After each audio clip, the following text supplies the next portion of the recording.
My daughter's husband thought I was just an old fool who didn't understand anything. He used to sneak into my room when he thought I was asleep, rummaging through my things, looking for something valuable. But that night, when he opened my drawer to get the keys to the safe, his face first turned white as chalk and then yellow, like egg yolk. What he saw there changed his life forever. And me, I just smiled in the darkness. Before we continue, please subscribe to the channel and let us know where you are listening in the comments. The fork froze halfway to my mouth when Charlie's voice cut through our peaceful dinner conversation. So David, that safe upstairs, what kind of lock does it have? Lauren nearly choked on her water. Charlie, what kind of question is that? But Charlie's eyes stayed fixed on mine, waiting. There was something predatory in his expression that made my chest tighten. I set down my fork carefully, buying time. Just curious about home security, he continued, that practiced smile spreading across his face. You know, with all the break-ins in the area lately. What break-ins? I asked. I'd lived in this neighborhood for 15 years. The most excitement we'd had was Mrs. Henderson's cat getting stuck in a tree last month. Charlie waved his hand dismissively. Oh, you probably don't hear about them. Police keep it quiet to avoid panic. He leaned forward, elbows on my dining table. But a man your age, living alone in a house this size, you must have some serious security measures. Lauren shifted uncomfortably. Dad's always been careful about locking up. Right, but what about insurance? Charlie's voice grew more insistent. I mean, if something happened to you, God forbid, Lauren would need to know where everything important is kept, wouldn't she? The room felt smaller suddenly. I watched Charlie's face, noting how his pupils dilated slightly when he mentioned my hypothetical demise, how his fingers drummed against the table when I didn't immediately respond. I have everything organized, I said finally. Lauren knows what she needs to know. But does she know about the key? The question hung in the air like smoke. Lauren looked between us, confusion creasing her brow. What key? She asked. Charlie's smile widened. The one in your dad's bedroom drawer. The one that... How do you know about any key in my bedroom? The words came out sharper than I intended. For just a moment, Charlie's mask slipped.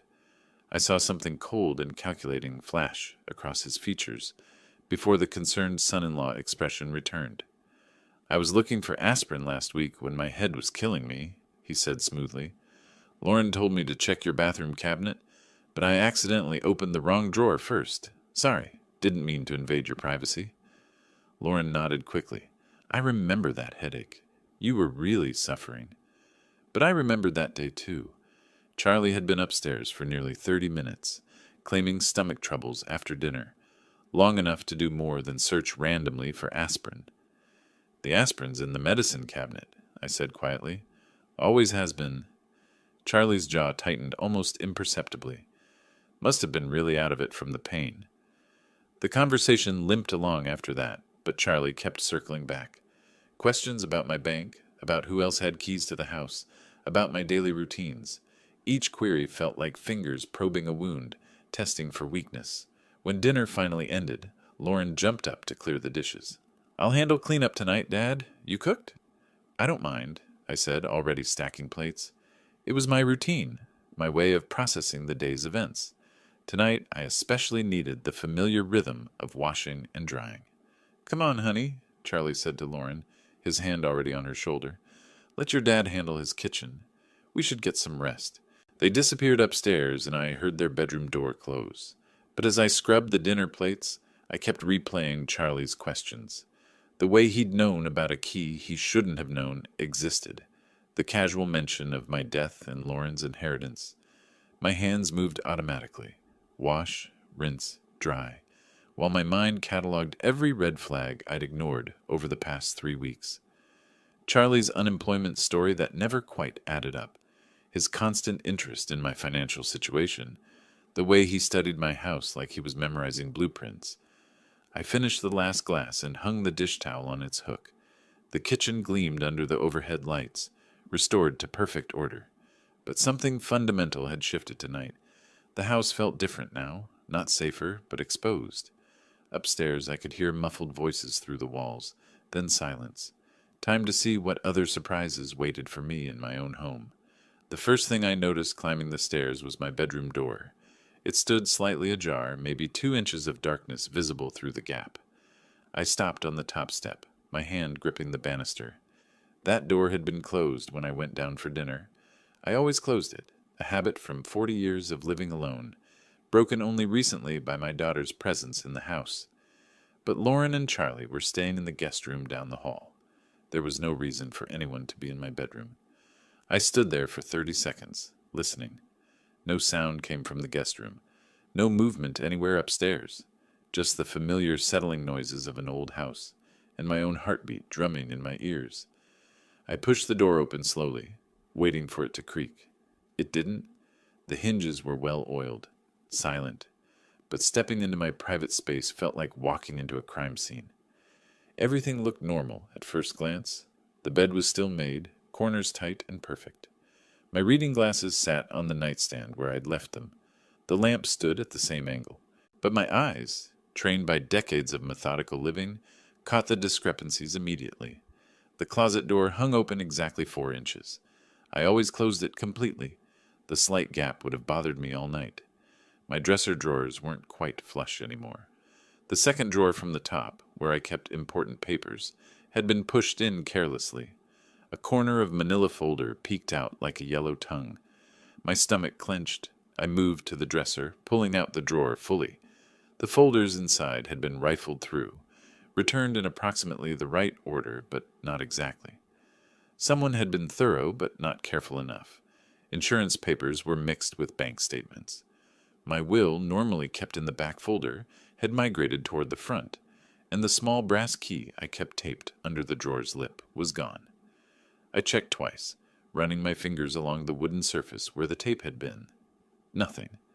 The key that opened my safe, the safe Charlie had asked about so casually at dinner, had been discovered and taken.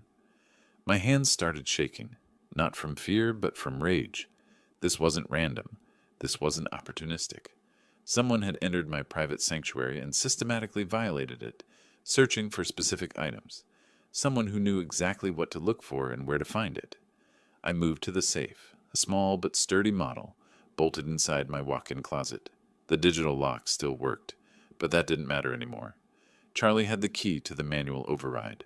Standing in my closet, surrounded by decades of accumulated possessions, I felt utterly exposed. How long had he been planning this?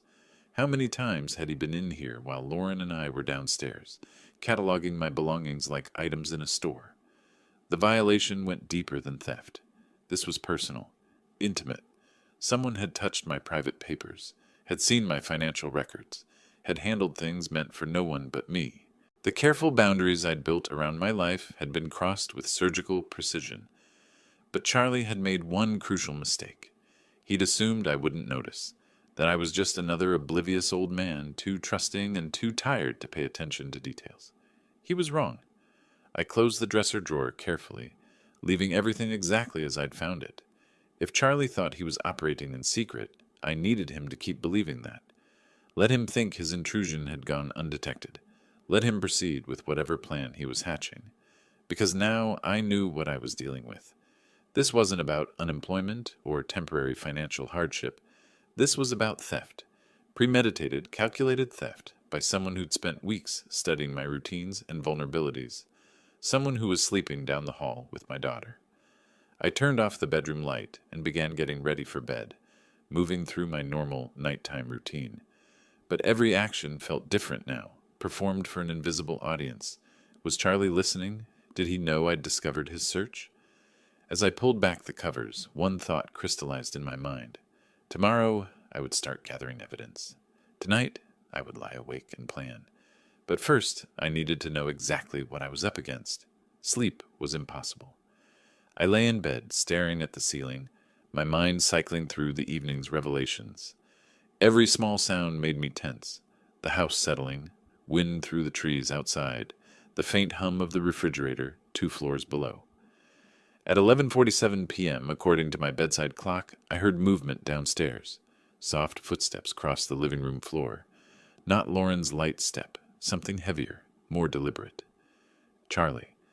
I remained perfectly still, controlling my breathing, listening as the sounds moved toward the front of the house. Then, barely audible through the old house's thin floors, I heard his voice. Yeah, it's me. Everyone's asleep. A phone call. Charlie was making a phone call at midnight, speaking in whispers he thought no one could hear. I eased myself up in bed, careful not to let the mattress creak. The hardwood floor was cold against my bare feet as I moved closer to the heating vent that connected my bedroom to the living room below. Sometimes sound traveled through the old ductwork in unexpected ways. The old man's definitely loaded. Charlie's voice drifted up, clearer now. I found bank statements, investment portfolios, the whole thing. We're talking serious money here. My blood went cold. We're talking. He wasn't working alone. Tomorrow night, Charlie continued, Lauren's going to her book club meeting. She goes every Tuesday, 7 to 9. Gives us perfect timing. I grabbed my phone from the nightstand, hands trembling as I opened the voice recording app. Whatever came next, I needed evidence. I already have the safe key, Charlie was saying. Grabbed it earlier today while they were having dinner. The old fool keeps everything important in there. Cash, jewelry, probably more bank information. The bastard. I pressed record just as his voice became more animated, more confident. Look, I know you're worried about the timeline, but my gambling debts aren't going away. Those guys aren't exactly patient, if you know what I mean. This has to happen now. Gambling debts. That explained everything. The desperation, the calculated approach, the willingness to betray my daughter's trust. Charlie wasn't just an opportunistic thief. He was a desperate man, backed into a corner by his own stupidity. David's just some lonely old widower. Charlie's voice carried a sneer now. Probably grateful for the company. He has no idea what's coming. Hell, he was asking me about home security at dinner tonight. Practically handed me the information I needed. Rage built in my chest, hot and consuming. The casual dismissal in his voice. The way he reduced me to a stereotype. A easy mark. But I forced myself to stay quiet. To keep recording. The beauty is he'll never suspect family. Even if he figures out something's missing, Lauren will convince him he just misplaced stuff. You know how old people get about their memory? Old people. I was 66, not 96. My memory was sharp enough to remember every word of this conversation. Trust me, by Thursday we'll be clear. I'll tell Lauren we got a job offer in another state. Something urgent. We'll be gone before the old man knows what hit him. Charlie was silent for a moment, listening to whoever was on the other end. Then he laughed, a sound that made my skin crawl. Yeah, well, maybe he should have been more careful about who he let into his house. Life lesson, right? The call ended. I heard Charlie moving around downstairs for another minute, probably checking locks or windows. Then his footsteps on the stairs, careful and quiet. I quickly stopped the recording and slipped my phone under my pillow. The bedroom door was still slightly ajar from his earlier search. I hadn't dared fix it and reveal that I'd noticed. Through the gap, I watched his shadow pass in the hallway. The guest room door opened and closed softly. For a long time after that, I lay in the darkness, processing what I'd learned. Charlie had gambling debts serious enough to involve dangerous people. He had an accomplice. He planned to rob me tomorrow night during Lauren's book club meeting, and he intended to disappear immediately afterward, taking my daughter with him into whatever mess he'd created. The violation of my bedroom suddenly seemed small compared to this larger betrayal. Charlie wasn't just stealing from me. He was using Lauren as cover, manipulating her love and trust to set up his crime. But he'd made a critical error. He'd assumed I was helpless, clueless, just another easy target. He had no idea that I'd spent 30 years as an insurance investigator before retirement, or that I'd dealt with plenty of desperate people trying to outsmart the system. Charlie wanted to play games with an old man? Fine. Let's see how smart he really was. Lying there in the dark, with Charlie's recorded confession on my phone, I found myself thinking back to how this all started. 3 weeks ago, when Lauren's desperate call had shattered my quiet Tuesday morning. I'd been reading the newspaper, coffee growing cold beside me, when my phone rang. Lauren's name on the screen always made me smile, but her voice that day was different, strained, frightened. Dad, I know it's early, but... She'd paused, and I could hear her struggling not to cry. Charlie lost his job last month. We've been trying to manage, but we're behind on the mortgage, and... How far behind? I'd asked immediately, already reaching for my checkbook. 3 months? Dad, I hate to ask, but could we maybe stay with you for a while? Just until Charlie finds something new? The relief in her voice when I said yes had been heartbreaking. My little girl, 32 years old, and too proud to ask for help until she had no choice. Of course she could come home. Of course I'd help. But even then, something had nagged at me about Charlie's situation. He'd worked for the same company for 8 years, Lauren had said. Good employee reviews. The layoffs had been sudden, unexpected. Yet when I'd asked Lauren for details, her answers were vague. Charlie handled the finances, she explained.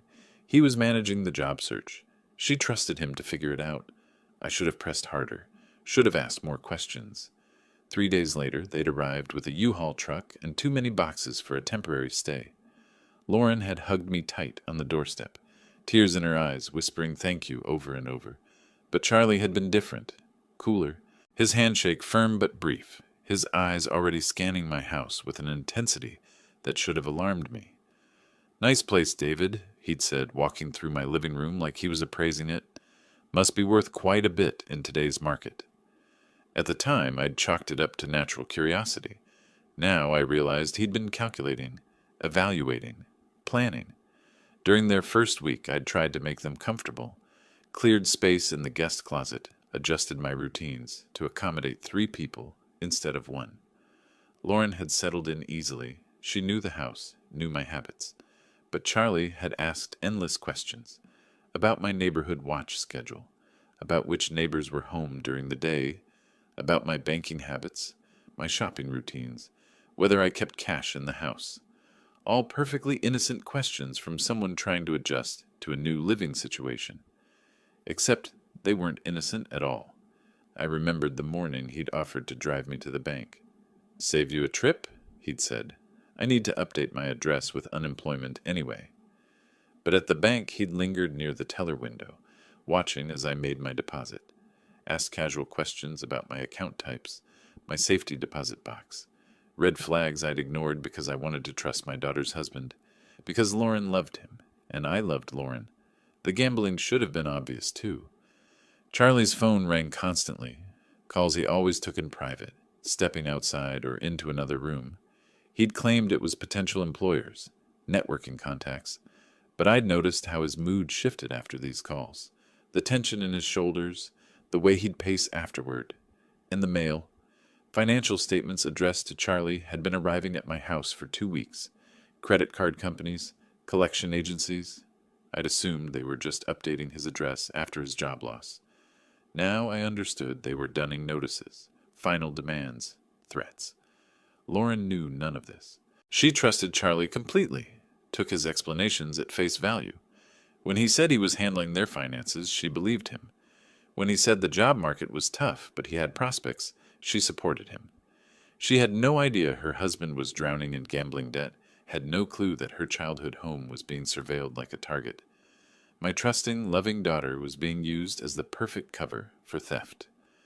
The thought brought me back to the present moment, to my dark bedroom and the weight of Charlie's recorded confession on my phone. In 12 hours, he planned to rob me.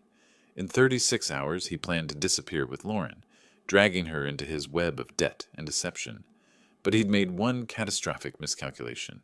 He'd assumed I was just a lonely old man, grateful for company and easy to fool. I wasn't lonely. I was careful. I was observant.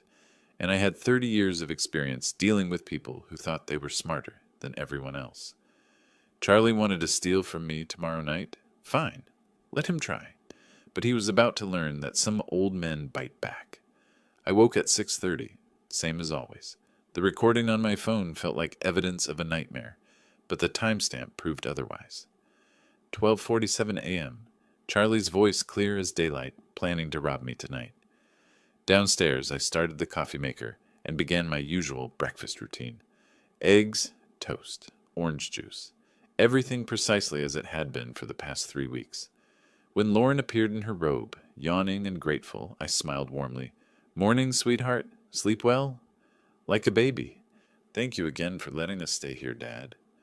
Charlie appeared 20 minutes later, hair still damp from the shower. He looked rested, confident, a man with a plan. Beautiful morning, he said, settling into his chair. What's everyone got planned for today? I set his coffee down carefully.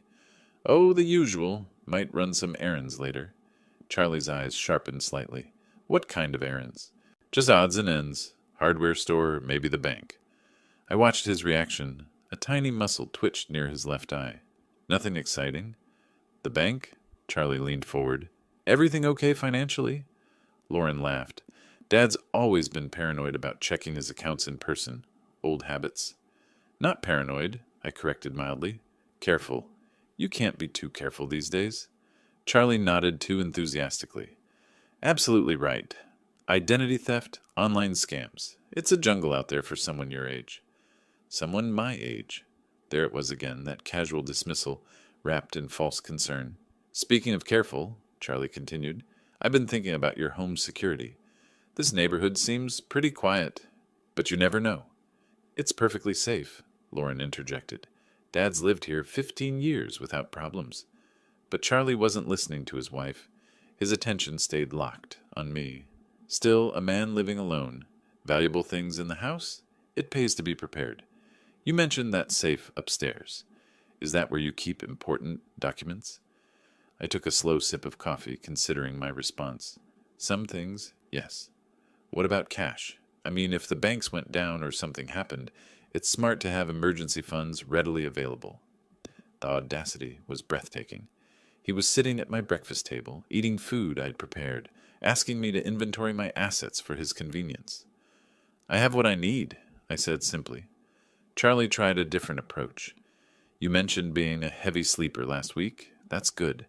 I worry about older folks who can't get proper rest. I hadn't mentioned any such thing, but I nodded anyway. Oh yes, once I'm out, I'm dead to the world, especially lately. I've been so tired in the evenings. That's normal at your age, Charlie said. Your body needs more rest. Lauren shot him a look. Charlie, that's rude. No, he's right, I said quickly. I usually take something to help me sleep. Knock me right out until morning.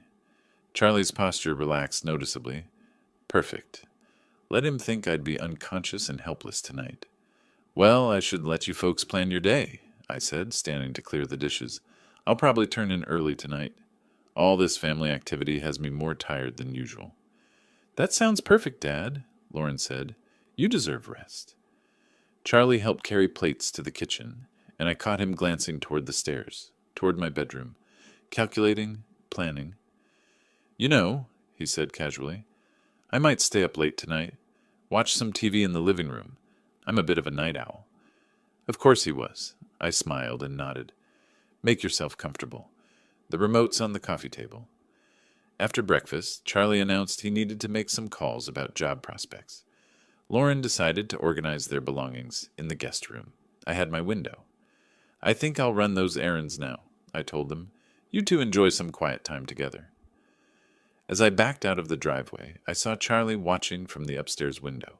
Not the guest room window, my bedroom window. My hands tightened on the steering wheel. Tonight couldn't come soon enough. The hardware store was my first stop. I needed supplies, but more importantly, I needed to think through every detail of what was coming. Charlie had made his intentions crystal clear at breakfast. Tonight, while I supposedly slept deeply with the help of medication, he planned to enter my bedroom, locate the key he'd spotted weeks ago, and open my safe. Simple. Clean. The perfect crime against a trusting old man. Except the key wasn't there anymore. I'd moved it at 5 this morning after lying awake since Charlie's phone call. The small brass key now sat safely in my kitchen junk drawer, buried beneath rubber bands and twist ties. Charlie could search my bedroom dresser until his fingers bled. He'd find nothing. But that wasn't enough. I wanted him caught red-handed, humiliated, exposed for exactly what he was. I wanted evidence so clear that even Lauren couldn't deny her husband's true nature. In the hardware store's party supply aisle, I found what I needed.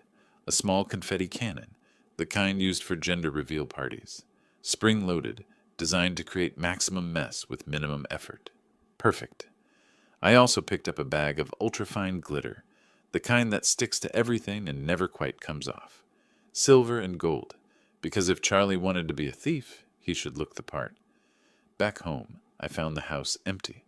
A note from Lauren on the kitchen counter. Gone grocery shopping with Charlie. Back by 2 p.m. Love you. Perfect timing. I had 3 hours. In my basement workshop, I carefully dismantled the confetti cannon. The mechanism was beautifully simple, a spring-loaded plunger that would trigger when sufficient pressure was applied. I replaced the harmless paper confetti with my glitter mixture, adding just enough to coat someone thoroughly without causing injury. The tricky part was calibration. I needed the device to trigger when Charlie opened my dresser drawer and reached inside, but not from casual contact. After several tests with a wooden spoon, I found the right sensitivity. Installation required precision. I placed the modified cannon inside my dresser drawer, positioning it so the trigger would activate when someone reached toward the back, exactly where the key had been hidden. To anyone glancing inside, it would look like normal drawer contents. A few old photos, some buttons, miscellaneous items. But reach in with purpose, search with intent, and surprise. I tested the setup 3 times, using a ruler to simulate Charlie's searching motion. Each test triggered perfectly, sending a cloud of glitter exactly where an intruder's face and hands would be. The device reset easily, ready for its real performance. Next came the key placement deception. I positioned a dummy key in plain sight near the front of the drawer, an old luggage key that looked similar enough to fool someone in a hurry. Charlie would spot it immediately, reach for it confidently, and trigger my surprise. The beauty was in the psychology.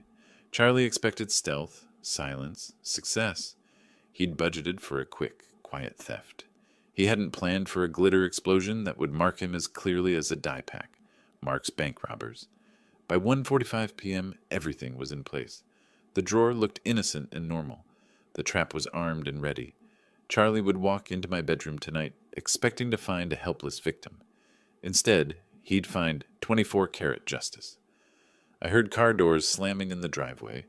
Lauren and Charlie returning from their shopping trip, probably feeling domestic and normal. Charlie had no idea his crime scene had become a trap. I closed the dresser drawer gently and headed downstairs to greet them, wearing my best grandfatherly smile. Tonight was going to be very interesting. I need to run out for a quick errand, I announced after lunch. Won't be long. Lauren looked up from unpacking groceries. Need help with anything, Dad? Just picking up something at the electronics store. You two relax. You've done enough shopping for one day. Charlie barely glanced up from his phone, but I caught the flicker of interest in his eyes.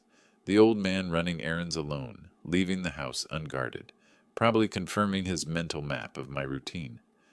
The Best Buy clerk was a helpful young man named Marcus, who didn't blink when I explained I wanted a security camera for my bedroom.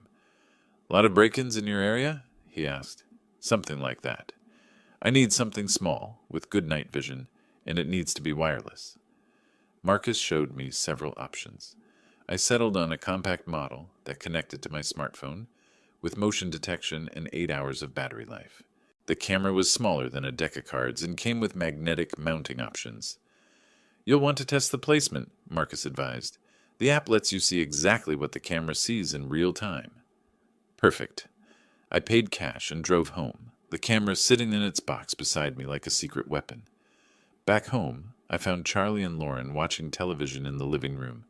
They looked comfortable, domestic, like a normal couple staying with Lauren's father, not thieves preparing for a heist. "Just going to rest for a few minutes," I told them, heading upstairs. "All this running around has me beat." In my bedroom, I closed the door and got to work.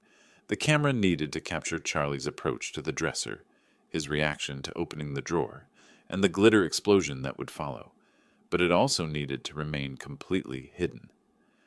I tested several positions using the smartphone app. On top of my bookshelf, the angle was wrong. Behind my lamp, too obvious. Finally, I found the perfect spot, nestled between books on my nightstand, angled to capture both the dresser and the center of the room. The magnetic mount held perfectly, and the camera's black casing blended with the book spines. Unless someone was specifically looking for surveillance equipment, it was invisible.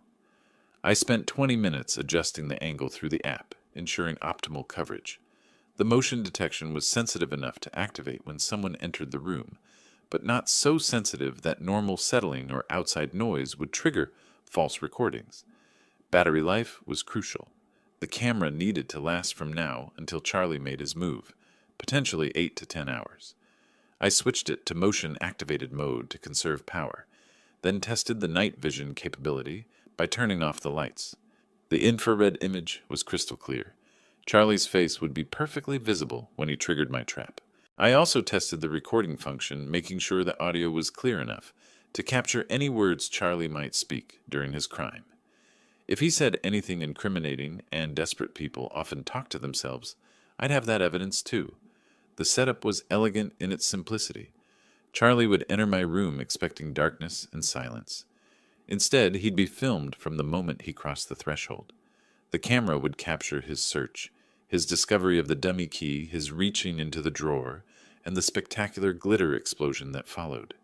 Visual evidence, audio evidence, and physical evidence, all in one beautiful package. I repositioned a few books to better camouflage the camera, then stood back to admire my work. Everything looked normal, innocent, just an old man's bedroom, ready for a peaceful night's sleep. Downstairs, I could hear Lauren and Charlie talking quietly, planning their evening, no doubt. Charlie was probably calculating the hours until his theft window opened. He had no idea the window had become a trapdoor. I checked my phone one final time. The camera feed was clear, the recording function active, the battery showing full charge. Everything was ready. Tonight, Charlie would finally show his true colors, and thanks to modern technology, every moment would be preserved in high-definition detail. Let the games begin. Dinner passed peacefully, with Lauren chatting about neighborhood changes, and Charlie checking his phone frequently. I played my part perfectly, the tired grandfather, ready for an early bedtime after a busy day. By 8 o'clock, we'd settled in the living room. Lauren curled up with a book while I claimed my usual armchair, making a show of rubbing my temples. "Long day," I murmured. "Think I'll turn in early tonight." Charlie looked up from his phone immediately. "Actually, David, I was hoping we could share a drink first. You know, father and son-in-law bonding time." The suggestion came out of nowhere, but his tone was carefully casual. Too casual. "That's sweet," Lauren said, not looking up from her book. "You two should spend more time together." "I was thinking about that bottle of Macallan I saw in your kitchen," Charlie continued. "Premium stuff, perfect for a nightcap." I kept my expression neutral, but internally I was fascinated. Charlie had been planning this conversation probably since breakfast. The timing, the suggestion, the specific mention of expensive whiskey. Nothing was accidental. "I appreciate the thought," I said, "but I'm on medication that doesn't mix well with alcohol." Charlie's smile tightened almost imperceptibly. "Come on, one small glass won't hurt. We're practically family." "Really, I should avoid it entirely." "Dad's right," Lauren chimed in. "The doctor was very specific about his blood pressure medication." But Charlie wasn't giving up easily. "What about just a toast, then? A tiny sip to celebrate." He paused, searching for something to celebrate. "To family." The persistence was telling. A normal person would have accepted my first refusal graciously. Charlie was pushing because he needed me to drink something specific, something that would ensure I slept deeply tonight. "I tell you what," he said, standing up. "I'll pour myself a glass, and we can just sit and talk. No pressure for you to drink." He disappeared into the kitchen before I could object. I heard cabinet doors opening, the clink of glass. When he returned, he carried 2 tumblers, one with amber liquid, one empty. "Changed my mind," he said, settling back onto the couch. "Poured you just a splash. For the toast. Barely a teaspoon." He held out the second glass. The whiskey inside caught the lamplight, looking innocent enough. But I'd investigated insurance fraud for 30 years, and desperate people always got sloppy. "Charlie, I really can't." "One tiny sip," he insisted. "Lauren, tell your father one sip won't kill him." Lauren looked between us, sensing tension she couldn't identify. "If Dad says no, maybe you should respect that." Charlie's jaw tightened. For just a moment, his mask slipped completely. I saw frustration, calculation, and something close to panic flicker across his features. "You know what?" I said, standing carefully. "I'm more tired than I thought. I think I'll take one of those sleeping pills and call it a night." Charlie's posture changed immediately. "Sleeping pills? Doctor prescribed them last month. Powerful stuff. Knocks me out completely. I'll be dead to the world until morning." Relief flooded Charlie's face. "That sounds perfect. You need your rest." "Sweet dreams, Dad," Lauren said, kissing my cheek. "See you in the morning."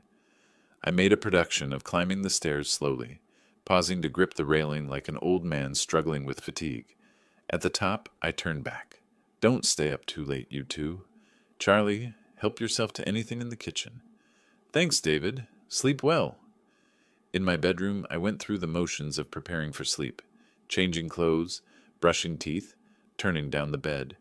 But I also double-checked my camera positioning and confirmed the glitter trap was ready. I turned off my bedroom light and settled onto the bed fully clothed, positioning myself where I could see the hallway through my slightly open door. Downstairs, I could hear the television playing softly, Charlie and Lauren talking in hushed voices. Then Lauren's footsteps on the stairs, the guest room door closing. Charlie stayed downstairs, waiting, probably watching the clock, calculating how long it would take for my sleeping pill to take full effect. I checked my phone. 9:47 p.m. The camera showed my empty bedroom in perfect night vision detail.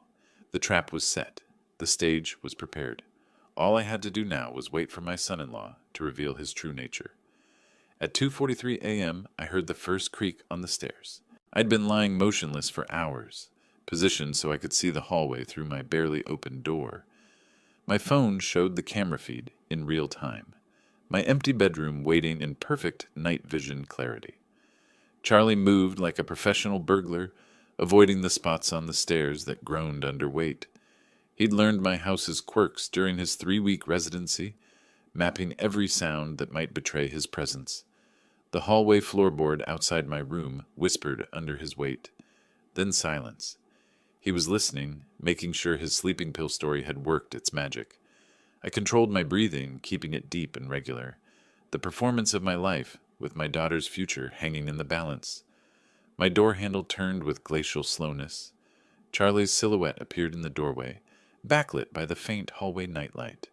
He stood frozen for 30 seconds, watching my supposedly unconscious form. Satisfied I was deeply sedated, he slipped inside.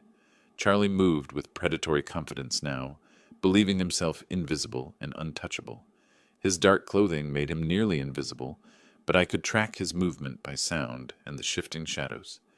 He approached my dresser with the certainty of a man who'd planned every step. 3 weeks of reconnaissance had taught him exactly where to find what he needed. The key that would unlock my safe, my security, my life savings. I watched him position himself directly in front of the dresser. His hands reached for the second drawer, the one containing my hidden key and his spectacular surprise. The drawer slid open smoothly. For a split second, Charlie's posture radiated triumph. He'd found his target, reached inside confidently, fingers seeking the brass key that would solve all his problems. Then my confetti bomb exploded. Boom! The sound was magnificent, like a party favor crossed with a small cannon. Silver and gold glitter erupted in a glorious cloud, coating Charlie from head to toe in sparkling confetti. The explosion echoed through the house like celebratory gunfire. Charlie stumbled backward, cursing violently as glitter settled in his hair, on his clothes, across his shocked face. He looked like he'd been attacked by a craft store explosion, transformed into a walking disco ball. "What the hell?" he gasped, brushing frantically at the glitter that clung to everything.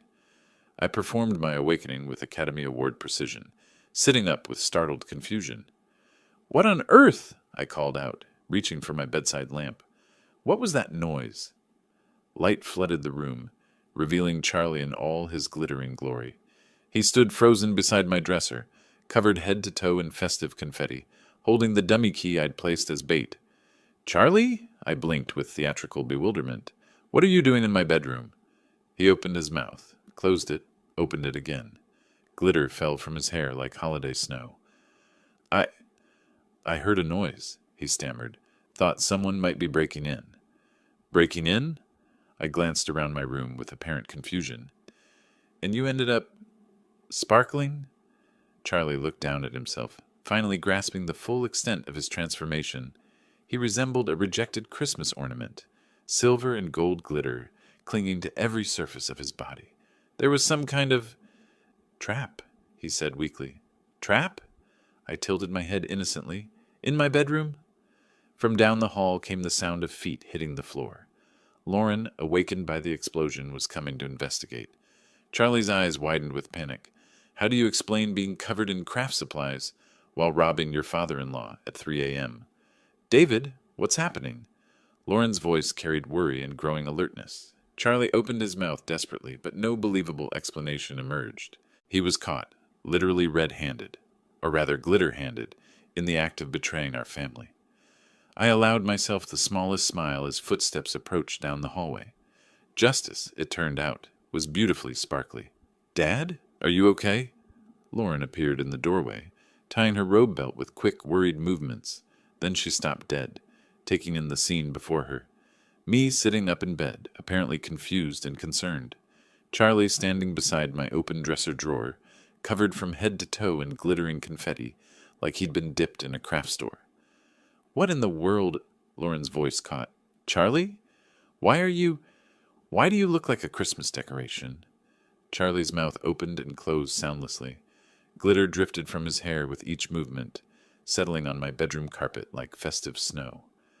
"There was a noise," he said finally, his voice strained. "I came to check on your father." "At 3 in the morning?" Lauren's tone sharpened. "And you ended up covered in... what is that, glitter?" "Some kind of security device," Charlie said quickly, brushing frantically at his sparkling clothes. "It went off when I opened the drawer." Lauren's eyes moved from Charlie to the open dresser drawer, then to me.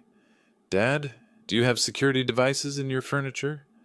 I maintained my expression of elderly confusion. "Not that I know of, sweetheart. I was sound asleep until that explosion woke me up." "Then why were you in his dresser drawer, Charlie?" Lauren's voice carried a new edge I'd never heard before. Protective. Suspicious. Charlie's story began crumbling in real time. "I was looking for something to help you sleep. You were tossing and turning, and I thought David might have some extra sleep aids." "Sleep aids?" Lauren's eyebrows lifted. "In his bedroom dresser?" "I thought... maybe..." Charlie gestured weakly at the drawer, sending more glitter cascading to the floor. "Charlie," I said gently, "my medications are in the bathroom cabinet. They always have been." The silence that followed felt heavy with implications. Lauren looked between us, her expression shifting from confusion to something harder. "So let me understand this," she said slowly. "You left our bed at 3 in the morning, came into my father's bedroom while he was sleeping, and opened his private dresser drawer, looking for medicine you knew wasn't there?" "It's not like that." "Then what is it like?" Lauren's voice rose slightly, because from where I'm standing it looks like my husband was going through my father's personal belongings in the middle of the night. Charlie's desperation grew more visible. "Lauren, you have to understand. I was just trying to help." "Help with what, exactly?" I interjected mildly.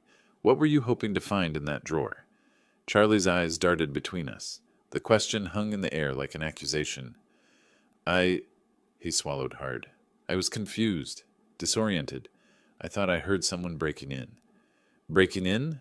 Lauren repeated flatly. "So you decided to search my father's bedroom furniture?" "I wasn't searching." "Then what do you call opening his dresser drawer?" Charlie's glitter-covered hands clenched into fists. "Why are you interrogating me like this?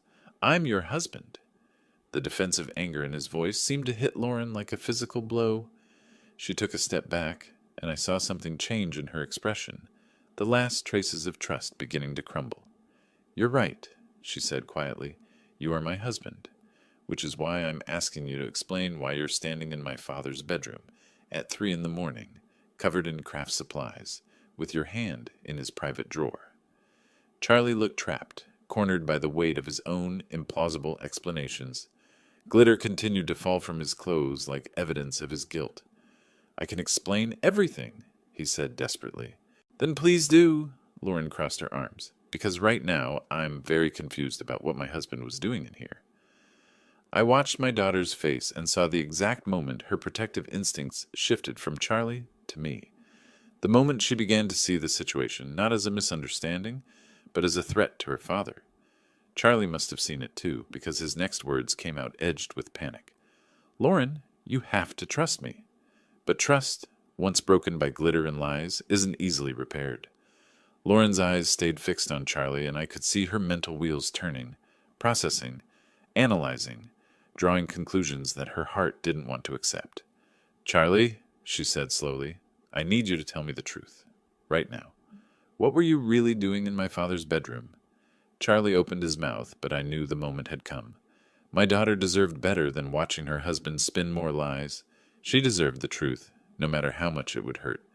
"Lauren," I said gently, reaching for my phone on the nightstand, "there's something you need to hear." Charlie's face went white beneath the glitter. "David, don't." "Don't what?" Lauren's voice sharpened dangerously.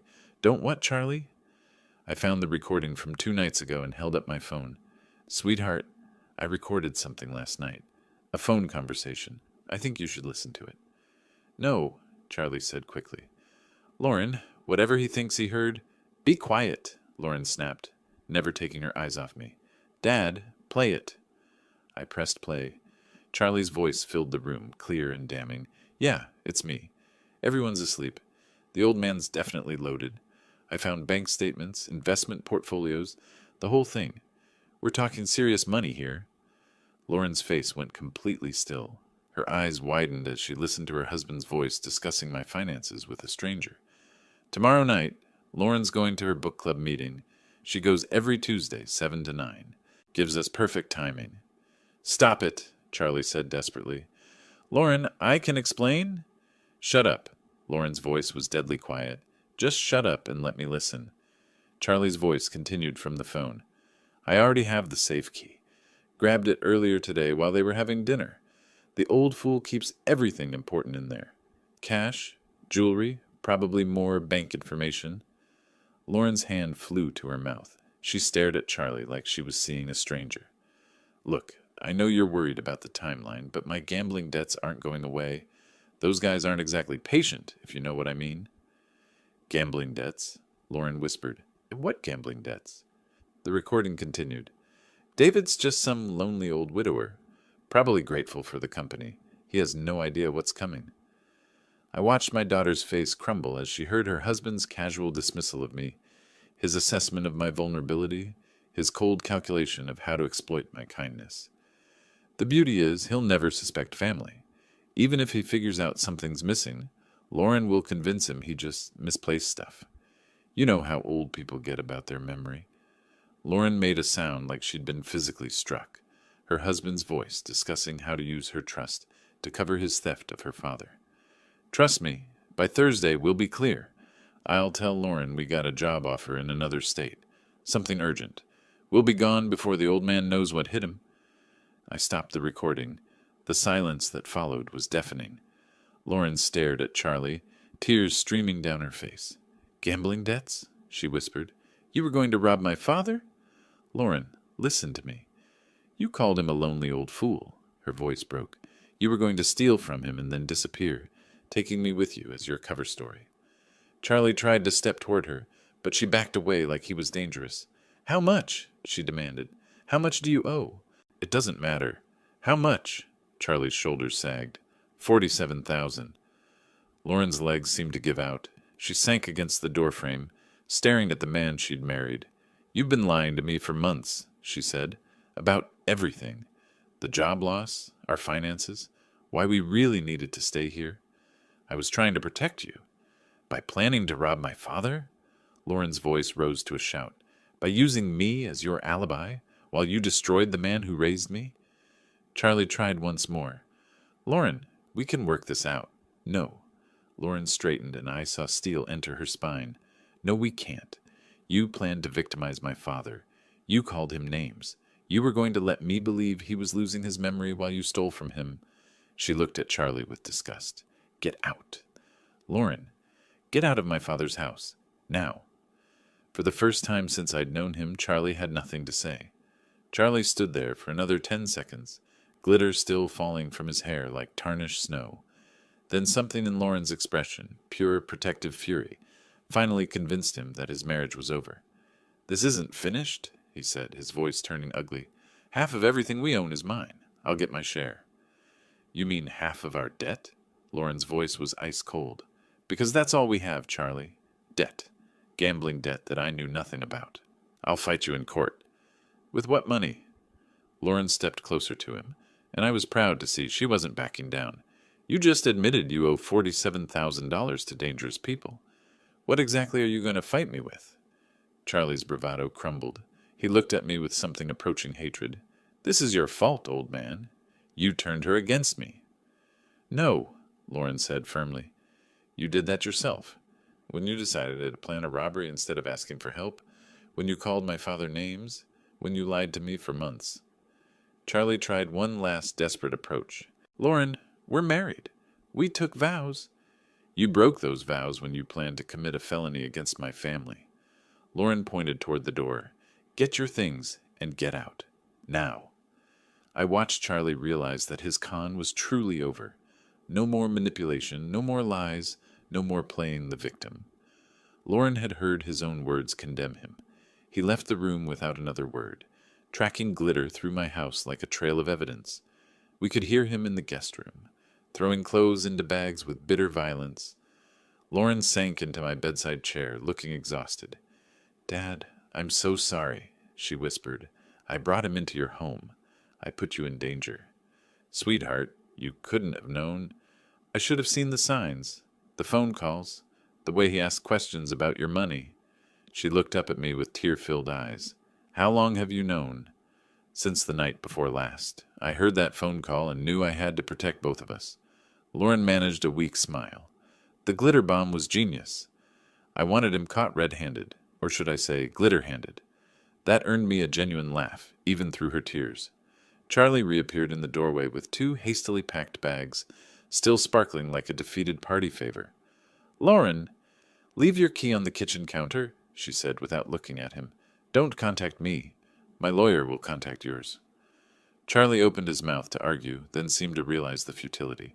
He walked away, and a minute later we heard the front door slam. Lauren and I sat in silence for a few moments, listening to Charlie's car start and drive away into the night. Can I stay here? Lauren asked quietly, just until I figure things out. Sweetheart, this is your home for as long as you want it. 3 months later, I was making coffee when Lauren came downstairs, dressed for her new job at the local library. She'd taken to morning routines with the same methodical precision I'd always admired. Morning, Dad. Morning, sweetheart. Sleep well? Like a baby. She poured herself coffee and settled at the kitchen table. Any regrets about the great glitter trap of March? I chuckled. Only that I didn't film his face when it exploded. Lauren's divorce had been finalized 2 weeks ago. Charlie had contested nothing. Hard to argue property division when you're facing potential criminal charges and $47,000 in gambling debt. Library busy today? I asked. Storytime at 10, then I'm helping Mrs. Patterson research her genealogy? Lauren smiled. I love it there. Quiet, peaceful, full of people who actually appreciate books. She paused at the door. Thank you, Dad, for protecting me, for handling everything so elegantly. Thank you for trusting me when it mattered most. After she left, I sat in my kitchen, sipping coffee and reading the newspaper. The house felt peaceful in a way it hadn't for months. No tension, no lies, no one calculating how to exploit my kindness. My phone buzzed with a text from Lauren. Forgot to mention, Mrs. Henderson asked if you'd help her install a security system. Apparently word got around about your innovative home protection methods. I laughed out loud. Maybe I should patent the confetti bomb approach to home security. Outside, spring was settling over Coeur d'Alene. My neighborhood remained quiet and safe, just as it had been before Charlie's brief invasion of our lives. Sometimes justice comes from courtrooms and police. Sometimes it comes from trusting your instincts, setting careful traps, and letting people reveal their true natures. And sometimes justice sparkles. If you like this story, please like this video, subscribe to the channel, and share your impressions of this story in the comments.